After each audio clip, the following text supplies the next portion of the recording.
ചോറിനും ചപ്പാത്തിക്കും ദോശക്കും ഒരുപോലെ ഉണ്ടാക്കി കഴിക്കാൻ പറ്റിയ, ഇറച്ചിയും മീനൊന്നും ഇല്ലാത്ത ദിവസങ്ങളിൽ ഉണ്ടാക്കി നല്ല രുചിയോടെ കഴിക്കാൻ പറ്റിയ നല്ലൊരു വെണ്ടക്ക മസാലേൻ്റെ റെസിപ്പിയുമായിട്ടാണ് ഇന്ന് ഞാൻ വന്നത്. വെണ്ടക്ക ഉണ്ടെങ്കിൽ എളുപ്പത്തിൽ ഉണ്ടാക്കിയെടുക്കാം. ഈ ഒരു വെണ്ടക്ക മസാല നല്ല രുചിയാണ്, അതുപോലെ തന്നെ നല്ല ടേസ്റ്റുമാണ്. അപ്പോൾ നമുക്ക് വേഗം തന്നെ നോക്കാം എങ്ങനെയാണ് ഇത് ഉണ്ടാക്കുന്നതെന്ന്.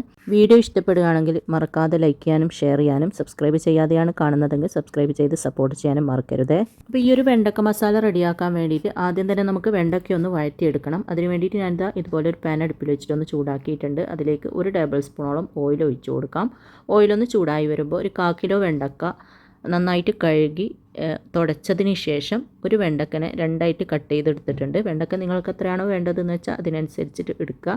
അത് ഇതിലേക്ക് ഇട്ടിട്ട് ഒരു 2-3 മിനിറ്റോളം നന്നായിട്ടൊന്ന് വഴറ്റി കൊടുക്കുക. ഇങ്ങനെ വഴറ്റിയിട്ട് കറിയിലേക്ക് ചേർത്ത് കഴിഞ്ഞാൽ, കറിയിൽ ഇതിട്ട് കഴിഞ്ഞാൽ ആ വഴുവഴുപ്പ് ഉണ്ടാവില്ല. അല്ലെങ്കിൽ ഇങ്ങനെ കറിയിൽ നേരിട്ടിട്ട് ഇട്ട് കൊടുത്താൽ ഒരു വഴുവഴുപ്പായിരിക്കും. നമ്മൾ കറി വെക്കുമ്പോഴായാലും വറവുണ്ടാക്കുമ്പോഴായാലും വെണ്ടക്ക നന്നായിട്ട് കഴുകിയതിന് ശേഷം ഉണങ്ങിയ തുണി വെച്ചിട്ടോ അല്ലെങ്കിൽ ടിഷ്യൂ വെച്ചിട്ടോ തുടച്ചിട്ട് വേണം എടുക്കാൻ. അല്ലെങ്കിലും ഇതിങ്ങനെ ഒട്ടിപ്പിടിച്ചതുപോലെ വഴുവഴുപ്പായിട്ട് ഉണ്ടാവും. അങ്ങനെ ചെയ്ത് കഴിഞ്ഞാൽ അത് ഉണ്ടാവില്ല. വെണ്ടക്ക ഇതുപോലെ വഴറ്റിയെടുത്തിട്ടുണ്ട്. ഈ ഒരു രീതിയിൽ വഴറ്റിയെടുക്കുക. ഇനി നമുക്കിതൊരു പ്ലേറ്റിലേക്ക് മാറ്റിയതിന് ശേഷം സെയിം പാന് തന്നെ ഇപ്പോഴത്തേക്ക് വെച്ച് കൊടുത്തിട്ടുണ്ട്. ഇനി ഇതിലേക്ക് 1 ടേബിൾ സ്പൂണോളം ഓയിൽ ഒഴിച്ച് ചൂടായി വരുമ്പോൾ 2 മീഡിയം സൈസിലുള്ള സവാള കട്ട് ചെയ്തത് ചേർത്ത് കൊടുക്കാം. എന്നിട്ട് ഇതൊന്ന് വഴറ്റി കൊടുക്കാം. ഒരുപാട് വഴറ്റി അങ്ങ് സോഫ്റ്റ് ആവേണ്ട ആവശ്യമൊന്നുമില്ല. ജസ്റ്റ് ഒന്ന് വഴറ്റി കൊടുത്താൽ മതി. ഒന്ന് വഴറ്റിയതിന് ശേഷം ഇതിലേക്ക് 3 അല്ലി വെളുത്തുള്ളിയും 2-3 ചെറിയ കഷ്ണം ഇഞ്ചിയും കൂടെ ചേർത്ത് കൊടുക്കുന്നുണ്ട്. പേസ്റ്റ് ആണെങ്കിൽ 1 ടേബിൾ സ്പൂൺ ചേർത്ത് കൊടുത്താൽ മതി. ഇഞ്ചിയും വെളുത്തുള്ളിയും ചേർത്തിട്ട് ഒന്ന് വഴറ്റിയതിന് ശേഷം ഇതിലേക്ക് ഒരു വലിയ തക്കാളി ചെറുതായിട്ട് കട്ട് ചെയ്തത് ചേർത്ത് കൊടുക്കുന്നുണ്ട്. എന്നിട്ട് വീണ്ടും ഒന്ന് വഴറ്റി കൊടുക്കാം.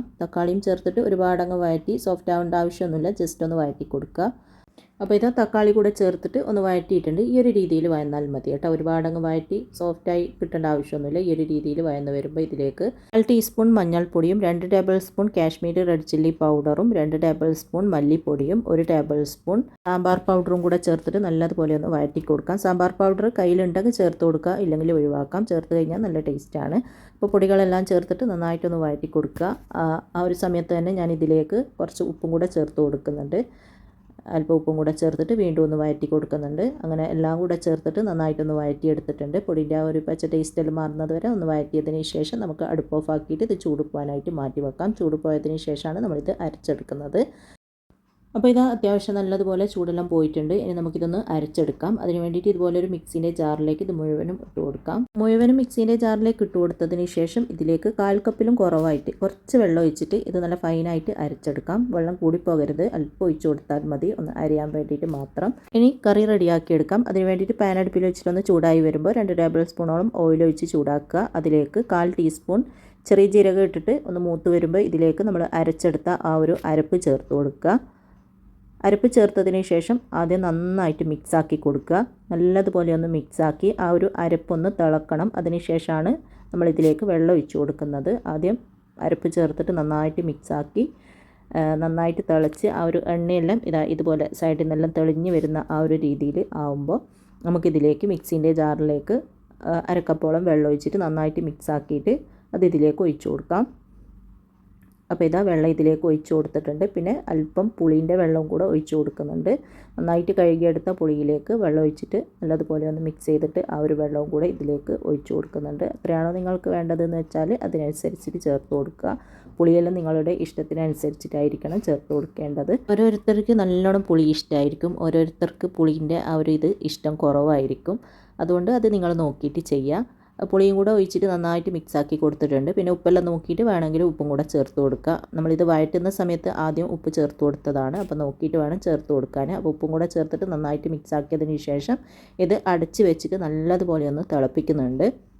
അപ്പോൾ ഇതാ അടച്ച് വെച്ചിട്ട് നന്നായിട്ട് തിളക്കാൻ തുടങ്ങിയിട്ടുണ്ട്. ഇനി ഇതൊന്ന് തുറന്നിട്ട് നല്ലതുപോലെ ഒന്ന് മിക്സാക്കിയതിന് ശേഷം നമ്മൾ വഴറ്റിയെടുത്ത ആ ഒരു വെണ്ടക്ക ഉണ്ടല്ലോ അത് ഇതിലേക്ക് ചേർത്തിട്ട് വീണ്ടും ഒന്ന് മിക്സാക്കി കൊടുക്കാം. വെണ്ടക്ക ചേർത്തിട്ട് ചെറുതായിട്ടൊന്ന് മിക്സ് ആക്കിയതിന് ശേഷം ഇതിലേക്ക് കുറച്ച് മല്ലിയില കട്ട് ചെയ്തതും കൂടെ ചേർത്ത് കൊടുക്കുന്നുണ്ട്. എന്നിട്ട് വീണ്ടും ചെറുതായിട്ടൊന്ന് മിക്സ് ആക്കിയതിന് ശേഷം നമുക്കിത് അടച്ച് വെച്ചിട്ട് ഒന്നും കൂടെ തിളപ്പിക്കാം. അപ്പോൾ വെണ്ടക്കയും കൂടെ ചേർത്തിട്ട് ഒന്നും കൂടെ തിളപ്പിക്കുക. ഈ ഒരു മീഡിയം ഫ്ലെയിമിൽ ഒരു 2-3 മിനിറ്റോളം തിളപ്പിച്ചാൽ മതി. ആ ഒരു വെണ്ടക്കയിൽ ഈ ഒരു മസാലൻ്റെ ഇതൊക്കെ നന്നായിട്ട് പിടിക്കാൻ വേണ്ടിയിട്ട് നന്നായിട്ടൊന്ന് തിളപ്പിക്കുക. അപ്പോൾ 3 മിനിറ്റിന് ശേഷം ഞാനിതാ തുറന്നിട്ടുണ്ട്. അടിപൊളിയായി വന്നിട്ടുണ്ട്. നന്നായിട്ട് തിളച്ച് എണ്ണയൊക്കെ തെളിഞ്ഞ് ഈ ഒരു രീതിയിൽ ആയി വന്നിട്ടുണ്ട്. അപ്പോൾ ഇനി ഒന്ന് നന്നായിട്ട് മിക്സാക്കി കൊടുക്കുക. അതിനുശേഷം ഇതിലേക്ക് ഞാൻ കുറച്ച് സവാള ക്യൂബായിട്ട് കട്ട് ചെയ്തതും ക്യാപ്സിക്കം ക്യൂബായിട്ട് കട്ട് ചെയ്തതും ചേർത്ത് കൊടുക്കുന്നുണ്ട്. നിർബന്ധമൊന്നുമില്ല, ഇഷ്ടമുണ്ടെങ്കിൽ മാത്രം ചേർത്ത് കൊടുക്കുക. നല്ലൊരു ടേസ്റ്റാണ് ലാസ്റ്റ് ഇതിങ്ങനെ പച്ചക്ക് കടിക്കുമ്പോൾ. പിന്നെ കുറച്ച് മല്ലിയില കട്ട് ചെയ്തതും കൂടെ ഇട്ട് കൊടുക്കുന്നുണ്ട്. ഇഷ്ടമുണ്ടെങ്കിൽ ഇട്ട് കൊടുക്കുക, നല്ല ടേസ്റ്റ് ആയിരിക്കും. ഇതുപോലെ സവാളയും ക്യാപ്സിക്കം ഇട്ട് കൊടുത്താൽ പിന്നെ പച്ചമുളക് വേണമെങ്കിൽ പച്ചമുളകും ഇട്ട് കൊടുക്കാം. എന്നിട്ട് തിളപ്പിക്കേണ്ട ആവശ്യമൊന്നുമില്ല, ആ ഒരു ചൂട് കൊണ്ട് തന്നെ ഇത് ചെറുതായിട്ടൊന്ന് വെന്തോളും. അപ്പം ഇടയ്ക്ക് ഇതും കൂടെ കടിക്കുമ്പോൾ നല്ല ടേസ്റ്റാണ്. അപ്പം ഇഷ്ടമുണ്ടെങ്കിൽ ഇട്ട് കൊടുക്കുക. എന്നിട്ട് നല്ലതുപോലെ ഒന്ന് മിക്സാക്കി കൊടുത്തതിന് ശേഷം നമുക്ക് അടുപ്പ് ഓഫ് ആക്കിയിട്ട് ചൂടോടെ തന്നെ നമുക്ക് ഇഷ്ടമുള്ളതിൻ്റെ കൂടെ കൂട്ടി കഴിക്കാം. ചപ്പാത്തിൻ്റെ കൂടെയും ചോറിൻ്റെ കൂടെയെല്ലാം അടിപൊളി രുചിയാണ് ഈ ഒരു വെണ്ടക്ക മസാല. അപ്പം ഇറച്ചിയും മീനും ഒന്നും ഇല്ലാത്ത സമയത്ത് നമുക്ക് വളരെ എളുപ്പത്തിൽ ഉണ്ടാക്കി നല്ല രുചിയോടെ കഴിക്കാൻ പറ്റിയ നല്ലൊരു റെസിപ്പിയാണ്. അപ്പോൾ എല്ലാവരും ഉണ്ടാക്കി നോക്കുക. അപ്പോൾ ഇൻഷാ അല്ലാഹ് അടുത്ത പുതിയ വീഡിയോ ആയിട്ട് നമുക്ക് വീണ്ടും കാണാം.